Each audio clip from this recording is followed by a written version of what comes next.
Hi everyone, this is Kenzie. Some number of years ago, I made a video on the PS2 Gundam games and I played them in the order of how they were rated on Metacritic. The worst rated game on the list, and the one I also thought was a crock of shit, was Mobile Suit Gundam Never Ending Tomorrow. Years later, I have been told that I didn't give those games enough of a chance, even though I think the only one that applies to is Encounters in Space, which I made a second video on, and I actually enjoy it quite a bit nowadays. I actually gave this game more of a chance than I think it deserved, but look, if I get blamed for not giving something its dues, even though it takes like 7 minutes to discover that something is fucking off about this one, at the very least, I can hear them out in exchange for more views. It was a while ago, I think I'm a different person from then, and my mind is able to be changed. I want to genuinely give this game a fair shake before I eviscerate it, but who knows, maybe I'll like this shit. I'm optimistic. One thing I won't do though is sugarcoat the video. I'm simply gonna play it again, and if I like something, I like something, and if I don't, you get it. Now, with that out the way, let's get it.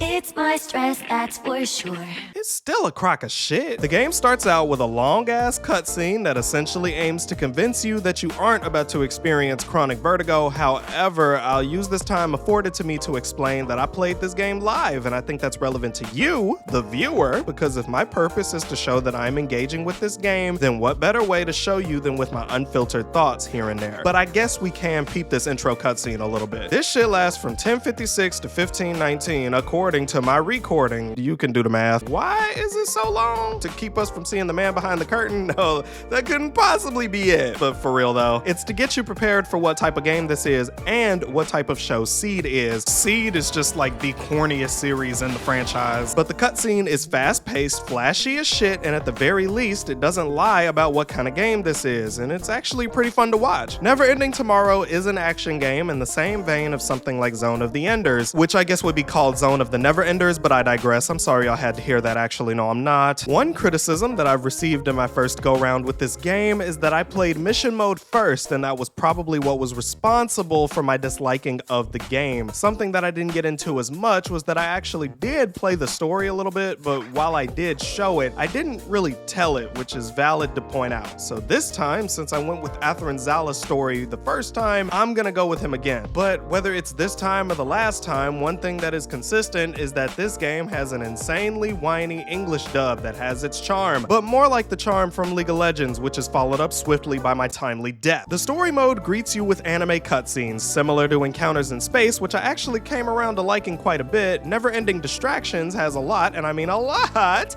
of animation, which comes with a lot of personality, but then you actually have to play the shit that they're hiding from you. The cutscenes are the mother with the jiggling keys, and the actual game is the car crash that you can't look at or else you'll get early onset trauma. Dark joke, I know, but come on, a car crash would definitely be more engaging. You can tell because of all the people causing traffic backups looking at your mother jiggling the keys in front of your face. So yes, the game is kinda like that. Now actually getting to play the game is an experience, and a weird one. Some bad, some good, so here we go. The animations are just as, if not more dynamic than Encounters in Spaces are. This is essentially Encounters in Space, but in a different package. This game has the battle sphere mechanics, but has no visible battle sphere. Instead, you just rely on lock-on and can move to your target at your leisure. The game has different phases of combat, kinda like Pokken Tournament, where you function from either range or melee. It's up to the enemy if they get out of your melee range, but when you are in melee range, you are now essentially playing a Dragon Ball Z Budokai beam struggle with no beam. This game has more mashing in it than Cookie Clicker, bitch, and I don't necessarily see this as a problem, but I can foresee someone blaming me for not trying hard enough to learn the game because of this Triangle Team travesty, so I'll say this. I'm a firm believer in if you win, the means you got there with doesn't matter when it comes to single player games. I'm sure some people will disagree because they know the hidden combo strats in this game, but allow me to present the missions upon missions of mashing triangle I did. Any response that is adjacent to play on a harder difficulty, or it's your choice to play that way, or fuck you, you queer, would be a bit unfair because one, I think a game's baseline experience is on its normal difficulty without making any changes if there is any changes that can be made, and if it's too easy to fly through the game with a simple mashing session, then that is not my fault that it works. It's like the Spirit Ash argument in Elden Ring. thing, where there are certain ghouls on the internet that'll say you didn't beat a boss correctly because you used mechanics that were available in the game. If the thing is beat, then you beat it. Whether you learned something or not is up to you, but who cares? 2. Yes, I could learn some movement tech and spacing and challenge myself, but alternatively, it's not like I'm blaming the game for it, but I'd rather put that effort towards a game like Gundam EX Versus, or pushing my combo skills to the limit in Gundam Breaker 4, or learning Gundam Battle Alpha, learning a good game. Now, does that mean that I can blame the game for bad mechanics? Yes and no. If I'm not choosing to engage with what mechanics the game has that have a non-zero chance to make the experience better, then it would be more of a bad faith argument. But if the optional mechanics are that dispensable, then that says more about the people who enable me to be a little funny person about it. It is my experience after all. 3. Honestly, this one's just funny. As a video checkpoint, make sure you start your comment with "fuck you, you queer." And if you don't want to say that, say "hi bitch" instead. It's cool. On a less positive note, the camera is weird as hell, but in a negative connotation. Never Ending Vertigo essentially has a camera system that could just be regular, but it instead functions as a view that you can only deviate from looking forward. Obviously, this isn't a super huge issue, but the melee range has its own shit going on, which is just an unavoidable aspect of trying to make a flying action game with a realistic perspective that is also fast-paced. Either in range or melee, if you're prone to vomiting, then consider this game the finger that is constantly prodding at your uvula. Unless you don't have a gag reflex, then ooh. The game constantly zooms in and out and throws your vision all over the place. Girl, it's like being in the passenger seat with Mr. fucking Magoo. Alright, so that entire passage was the experience of playing the first level. I wonder if every single Earth fight is like that. It is. Funny thing about this game is that they allow you to buy these things called beginner tickets that allow you to lower a stage's difficulty. After that mission, we are rewarded with yet another cutscene, and this makes me think about Encounters in Space again, because that game also had an insane amount of cutscenes, but it feels like that game was made with more love. Maybe that's just because Mobile Suit Gundam is in general just better to me than Seed, but I guess it mostly depends on whether you like Seed or not. And if you do, you may come to find out that the cutscenes are abridged in such a way that you may just want to watch the damn show if the gameplay is so perfunctory. I am a Loran Sayek fan, not a Gundam fan, so if this were a Turn A game, I would most likely have better shit to say, so I'll pretty much chalk this up to the same thing I said about Seed Battle Assault. If you like Seed enough to go through an active wood chipper for it, then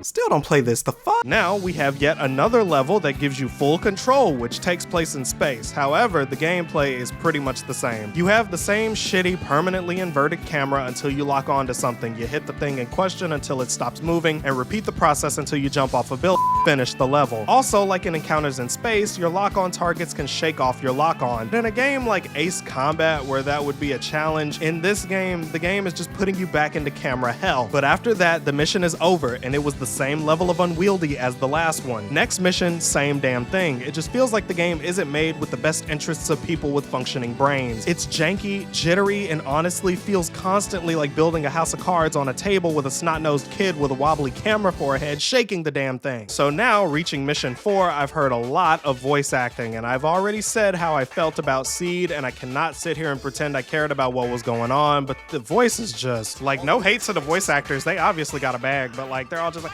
I can't believe it! Kira said that what? Like, oh my god, we need to hop in the mobile suit right away and defend our planet.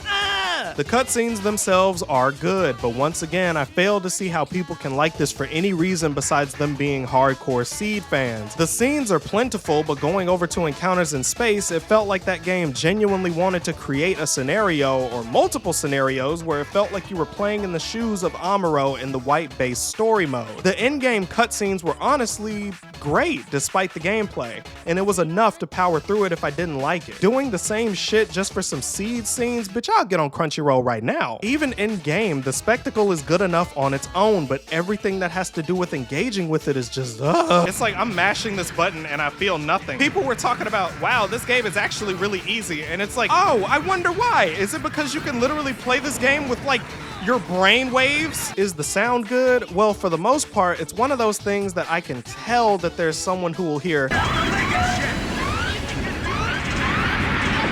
and truly feel like they're in the heat of a seed battle, right? But me, nah. That's like a Pavlovian response noise that they would play to torture rats or some shit. It ain't my favorite noise, but could I imagine something else for it? I mean, aside from the lock-on noise in Dark Souls, I don't know, so I'll just leave that where it is. But if you like it, then good for you and your eardrums. Does the game look good? Yes and no. The mobile suits look great, and I think that's mostly what matters, but the environments vary between mid and space, which is just star.jpegs everywhere. All that's left now is the gameplay that we've been doing and another mission later, and it has been invariant so far, with the overall experience on a constant decline. Mission 5 was a fucking devastating time. All of the previous problems with the gameplay persisted. I almost died on this mission because with all of these factors combined, I was so tilted that I almost let this bitch beat me, but he didn't. And yes, I know there's a block button, I know there's a super mode, I know that there's partner skills that can buff you, just to put it out there for the borderline sociopaths that think that using these mechanics will magically fix everything that is inherently unenjoyable at a core level. But that mission is over. But will mission 6 be the mission that changes my mind and makes me take back everything? No. Mission 6 is the same fucking thing, but now we're in a barren wasteland. The mashing continues, the board continues, and honestly, there is just nothing left to talk about when it comes to this schlocky gameplay. If you aren't a Seed fan, this shit means next to nothing, and all of the strife these characters go through is just insane. I guess it is good that the pacing is so damn wild that you'll be in a loading screen recovering from what the fuck you just went through, and next thing you know, Kigali is holding Athrun at gunpoint. It made me react, and that's a good thing, cause that wasn't boring. At the end of all things, I finished 9 missions with all of the exact same problems I faced in the mission prior. Every single damn mission I went through had no amount of positivity. I went in with the middle of the road expectations because I went back to encounters in space and I actually enjoyed it. I even made a Colleen Ballinger style apology that I bought a damn ukulele for, just because I meant what I said. I was wrong about encounters in space. It was much better than I gave it credit for. But this bullshit? Nah, it deserved every rebuke I gave it back then. I quit the game after the Mission 9 cutscene, and that was where I knew I was done with it. That disgusting race is finished! Whoa, okay, Jesus. Kira! This disgusting race is finished whenever I fucking look in the mirror. Okay, that's enough of that. I'm so sick and tired of watching bullshit. I have done more than enough of that. It has been the same fucking thing. And this game is so dog shit that it makes me literally want to propose a question. When is enough, truly enough, for a game as dick-ass as this one when you want to make a video about it? No, like seriously, when I initially played these games completely blind for the PS2 Gundam games video, I had always kind of planned on going back to the ones I didn't give as much time anyway, but even if I didn't plan on it, if I knew the game was bad from the amount I played then, and every single issue from back then reared its head in the current day, and hell, some were even worse due to me spending more time with it, would that really constitute needing to play more of it to have a solid opinion? All I know now is that the game drowns you in anime scenes so much that you can almost forget it's a damn game. I ask this question because I feel like there has definitely been a shift in reception for first impressions content with the rise of videos that aim to do either one of two things. Either they A, break a single game down to its almost atomic level to the point where it's like a 3-hour video, or B, they don't play much of a single game, or they do, but let's say it's a video where they don't, but they compile every single game that is either related to that game by series or genre or something of the sort. Never-Ending Gaslighting is a game that did not change for the better at all on the second go-round. I played infinitely more of it than last time, but my experience was almost the same. Hell, I even played the very mission that I played in my last video to see if I could complete it, because in that last video, I died on it. And yes, I had become competent enough at the game to where I could beat that mission, so I or you lovely person, can't say I didn't learn anything. What I'm really trying to say is that if you don't like a game after 1 hour and it's a gameplay-focused problem with a game like this, then you probably know what the game will continue to be even after giving it a try. Sometimes the try is more than enough. Never-Ending Nightmare only wanted to do one thing, and that is make the quality of my life worse. If I were a Seed fan, I would just watch the damn show. Now, if you like Never-Ending Problems, then I mean this genuinely, that you are a precious sweetheart and you are allowed to like whatever you want. I know I speak authoritatively, but listen, if you like this hunk of shit, then that is your hunk of shit. I would never take that away from you. Like, seriously, I will never try to take that away from you, Smeagol. Calm down. And yes, there are exceptions to this, of course. I made an entire video about how Xenoblade Xenoblade 2 gets better the more you stick with it, and even gave 3 separate occasions in that game when that could possibly happen. But even then, I made a half joke that if those moments don't hook you, then you may just want to play something else. I'm trying to beat the hypocrite allegations, but plenty of times on this channel, I have covered games where no matter what the genre is, I play it and I play as much as I feel the game wants to be played, and mostly I'm just here to make jokes. I hated Gihren's Greed and people hated my opinion on that, and that is well within their right, but I still put my time in to see what that game could at least turn into, and I have never defended a just put 20 hours in and the game gets good game in my life. I just try to stick to my guns no matter what game I'm talking about. I guess it's a good thing that most, if not all, Gundam games that I've played for the channel, which is almost every single Gundam game released in North America and a few Japanese ones, are able to be seen for what they are in like no time at all. With Never Ending Tomorrow specifically, it only took 1 mission for them to show everything they had to offer, and it only took 10 missions for them to run out of anything else to offer. And it was an offer similar to a cat proudly bringing you a dead rat that it just killed in cold kitty blood. At least the characters are hot. So yeah, that was Never Ending Tomorrow, a game so undeserving of anyone's time that I would rather develop a dependency on cornstarch than do whatever the hell that was again. Towards the end of my Atherin playthrough, I pretty much said that the gameplay is just nothing, and I stand by that. The mashing, the gameplay loop, the borderline insanity, it was all nothing. The monotony of everything just left me feeling nothing. The struggle between 2 stupid action figures did not give me any kind of feeling of conquering an enemy. It was conquering a feeling of nothingness. I feel that out of all the PS2 Gundam games, this one earned its rating on Metacritic. Yeah, I know that there are fans of this game. They made sure to let me know on the last video, so I'll just say this instead. The game is nothing, and by extension, this video is nothing. Therefore, I have nothing left to say about never-ending nothingness. Bye, y'all. Make sure y'all become a cute bitch by liking the video and subscribe if y'all want more goofy-ass videos about different games and different shows. And if you really liked what you saw, I got YouTube memberships and a Patreon that you can follow for free, and there's even a free video about this anime called Mayonaka Punch where I tell you how to survive getting canceled for free and paid members.